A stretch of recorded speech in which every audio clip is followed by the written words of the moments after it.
Voi deși ni foame, ce-aș mânca o zamă? I-am descaut. La ce restaurant mă duc? Ăsta nu, este scump, nu-i bun, nu-i bun, nu-i bun. O, iaca, 3 chiperi, cel mai ieftin restaurant. M-am pornit.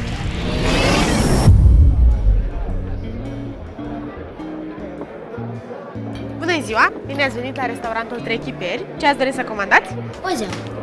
Atât? Nu mai aveți nevoie de timp ca să vă uitați pe meniu? Nu, o zeamă. Bine, în 20 de minute va fi gata.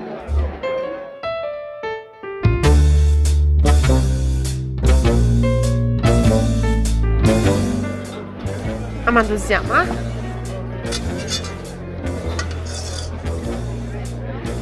Țineți pumnii, vă rog.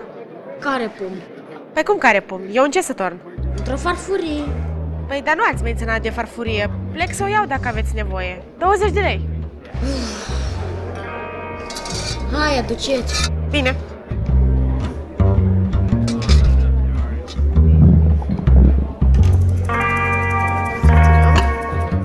În total 50 de lei.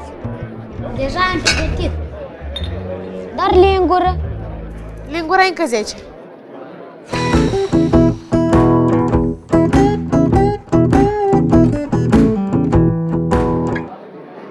Stop!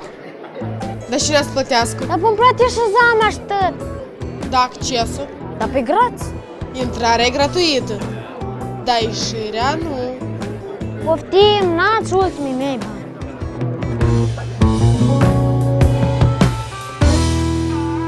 Salutare! Sunt Teodor și îți spun bine ai venit pe canalul Finteo despre finanțe, economii și tehnologii. Astăzi vom învăța cum să scăpăm de capcanele creditelor cu așa zise dobânzi mici, dar fiindcă subiectul nu este unul dintre cele mai simple, îl avem pe invitatul Tata. El mereu este lângă mine, dar astăzi va fi pe partea aslantă a camerei. Bine v-am găsit! Am văzut cu tății că eroul nostru a încercat să mănânce zamă cu numai 30 de lei. Dacă am ieșit de aur zama și fix așa pățesc cei care caută credit cu dobânzi mici?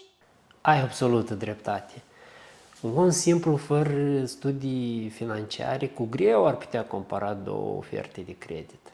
Pentru asta este minunatul instrument DAE, dobândă anuală efectivă. El ține cont și de dobânda propriu-zisă, și de comisioane, de structura plăților și așa mai departe. Dar care e diferența dintre dobândă și comisioane? De ce trebuie și unele și altele? Voi da un exemplu. Să zicem că avem un întreprinzător care vinde fructe și legume proaspete. Și dacă merge el la piața Angro și cumpără roșii, de exemplu, și plătește bani pentru asta. Și asta e costul pentru marfă. Dar în afară de marfa propriu-zisă, el are o grămadă de alte cheltuieli. Să transporte roșiile celea, pentru frigider, o vitrină performant, pentru energie electrică care consumă frigiderul acela, pentru salariul vânzătorului, pentru roșiile care se strică dacă nu le vinde la timp. Și tot așa mai departe. Fix așa și în cazul băncii. Banca, ca să poată da credite, trebuie să aibă așa marfă în magazinul ei. Adică trebuie să aibă bani. Și de unde ia banii ăștia? De la deponenți. Dacă ți amintești, am vorbit noi de cumătru Nelu, care face la bancă un depozit. Și iată, banca îi plătește lui cumătru Nelu dobândă pentru depozit. Și ăsta este costul băncii pentru marfa propriu-zisă, care pe urmă trebuie să o recupereze de la debitori, tot sub formă de dobândă. Dar în afară de costul pentru depozite bancare, alte multe costuri, o grămadă. Pentru salariile angajaților care dau credite și primesc depozite, pentru întreținerea clădirilor, să zicem că banca e mare și frumoasă, dar tot asta costă. Pentru diferite soluții soft informatice, da, ca să poată da credite. Pentru hârtie, dacă nu se dau credite online. Mai plătește banca fel de accesări în registri ca să poată examina bonitatea clienților și tot așa mai departe. Mai sunt și riscuri, că, mă rog, nu toți debitorii plătesc la timp și atunci sunt fel de costuri de recuperare. Și atât pentru banii propriu-zis, banca încasează dobândă, dar pentru gestionarea banilor poate încasa așa numitele comisioane. Am observat că unii creditori nu au comisioane în oferta de credit. Ei și nu au costuri de gestiune. Sigur că toți au, dar deja e politica fiecărui creditor să decidă propria strategie de prețuri. Unii zic că nu mai măsoară vorba și cu ața și fac calcul pentru 3 hârtii, includ tot în dobânda un pic mai mare și gata, nu mai aplic comisioane. Alții, în schimb, poate dau o dobândă mai mică, dar aplic separat mai multe feluri de comisioane. De exemplu, comision unic de acordare, comision de gestiune lunară, comision de valorificare în numerar și așa mai departe. Nu e nicio variantă, nici alta mai bună sau mai rea. Ambele au dreptul la viață, să zicem așa. Important ca totul să fie transparent. Să nu se întâmple, de exemplu, că te duci la magazin și vezi kilogramul de roșii 30 de lei, dar când ajungi la casă să le plătești, îți cere 40 de lei, că chipurile de am trebuie să plătești și ambalajul. Fix așa și în cazul creditelor. Dacă te orientezi numai la dobânzi, s-ar putea să ai surprize și, din păcate, neplăcute. Da? Când afli că mai sunt și fel de comisioane. De asta a fost inventat minunatul instrument DAE, care te ajută să nu cază în capcana dobânzilor mici. Tot nu înțeleg, pentru ce s-a inventat DAE. Am 2 credite, la fel, 100.000 pe 3 ani. Dacă la unul trebuie să întorc în total 130.000, dar la altul 125.000, nu-i clar că la 125.000 e mai ieftin și pe celălalt trebuie să aleu. E cam riscantă această comparație. Într-adevăr, poți avea 2 credite care pornesc ambele de la 100.000 și ajung în același moment la 0. Dar ele pot avea drum diferit, adică evoluția soldului diferită. Dacă ți amintești, noi am avut video cu Ciopan unde am învățat ce e asta sold. Și uite, s-ar putea creditul la care ai plătit numai 125.000 să-l fi utilizat mult mai puțin. Și atunci asta nu înseamnă că el este mai ieftin. Dar cum știi că ai utilizat un credit mai mult sau mai puțin? Tot la 0 ajungi la final.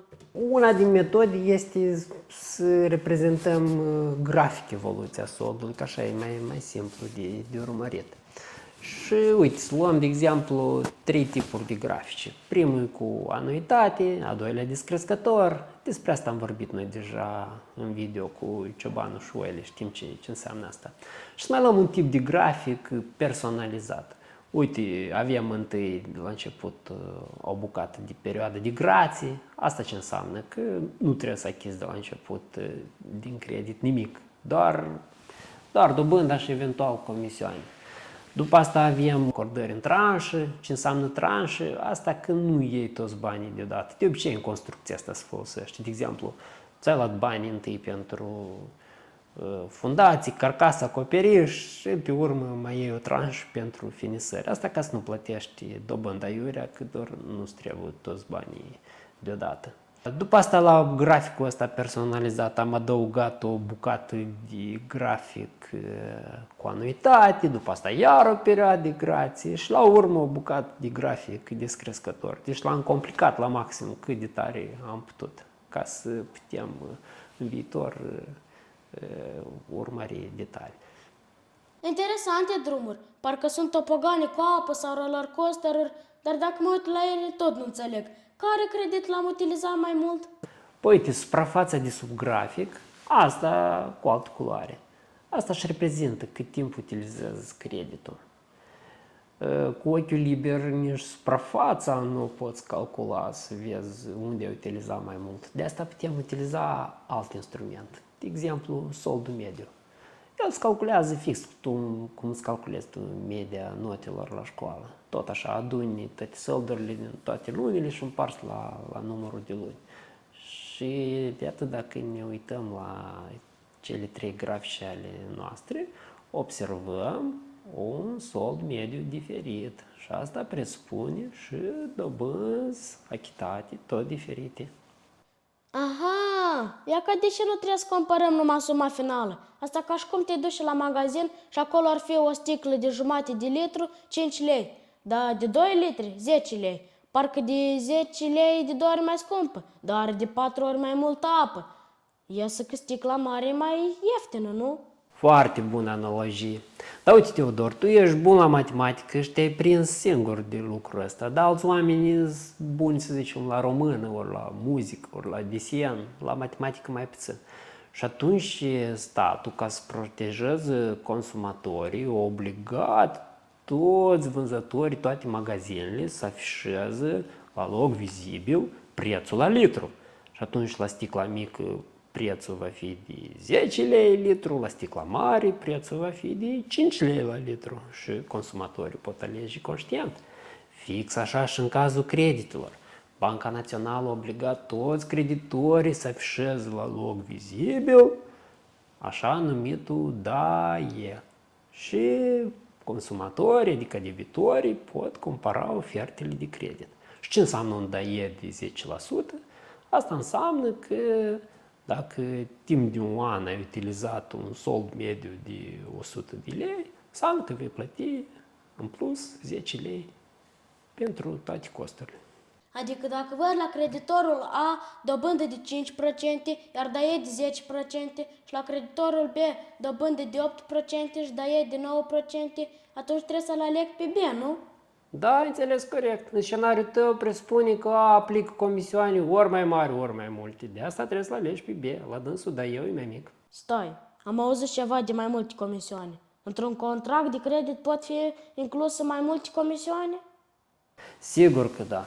Inventivitatea creditorilor nu are margini. Poți să aplici câte comisioane vor. Clar că sunt niște restricții legale, sunt stabilite anumite plafoane, dar eu nu doresc niciunui debitor să achite așa de mult cât prevăd plafoanele astea. De asta trebuie într-adevăr utilizat DAIE-ul ca instrument de comparație între oferte. Revenind la comisioane, nici nu contează așa mult care e denumirea lor sau care e motivul aplicării lor, contează mai mult modul de calcul al lor. Și eu am identificat 3 tipuri care influențează semnificativ DAIE-ul. Sunt comisioane unice la acordare, de asta ele se numesc unice, că se aplică o singură dată atunci când iei creditul. Sunt comisioane care se aplică la soldul inițial, astea sunt cele mai scumpe pentru că tu tot achizi din credit, dar ei comisioane îți iau la fel de mult ca de la început. Și sunt deja comisioane normale de gestiune care se aplică la soldul rămas. Ele au forma soldului exact ca la dobândă. Și acum te închipuiți, când omul are de plătit lunar și parte din corp, și dobândă, și vreo 3 feluri de comisioane, cum poate să-și dea el seama cât are de plătit în total sau care e ofertă mai ieftină? Ce-i doare capul? Nu trebuie să te doară capul. Pentru asta și este Banca Națională. E un fel de parlament și poliție a creditorilor și un fel de ocrotitor a debitorilor. Ea are grijă ca nu debitorii să știe matematică superioară, să calculeze cât au de plătit și care e mai ieftin, care e mai scump. Dar au obligat creditorii să afișeze acest DAIE. Și DAIE-ul ăsta e o formulă foarte, foarte complexă, dar ea ține cont de tot. Și când sunt termene diferite și când se aplică comisioane, nu se aplică comisioane, de structura plăților și de tot.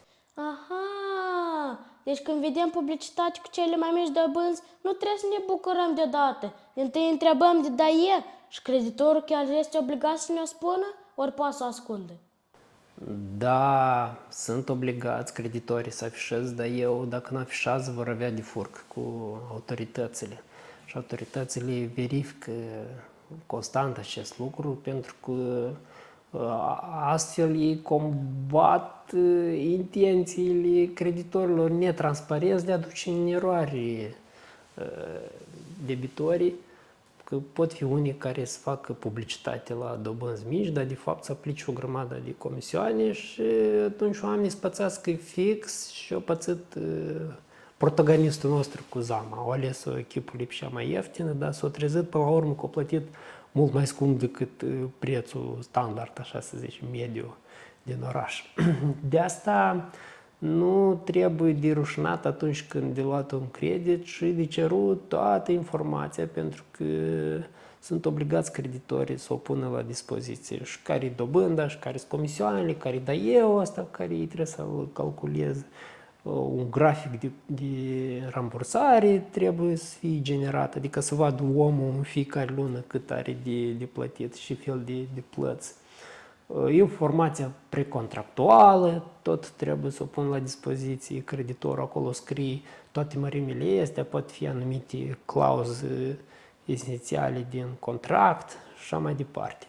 Și de asta, când cauți un credit, trebuie să intri pe site-urile mai multor creditori, să alegi produsul potrivit pentru tine, eu știu, după scop, după termen, dar și să faci comparații între oferte și pentru comparații merge daie-ul nostru, care e cel mai potrivit instrument pentru asta. Mulțumesc, tată! Acum e clar și limpede că zeama fiartă în voie. Sper că am făcut un pic lumină ce este daie și de ce este important. Dacă ți-a plăcut video, susține-ne canalul Finteo cu un like, un share, o abonare și niște comentarii. Pe data viitoare! Tati, hai să mâncăm o zamă, numai nu la restaurantul Trei Chiperi.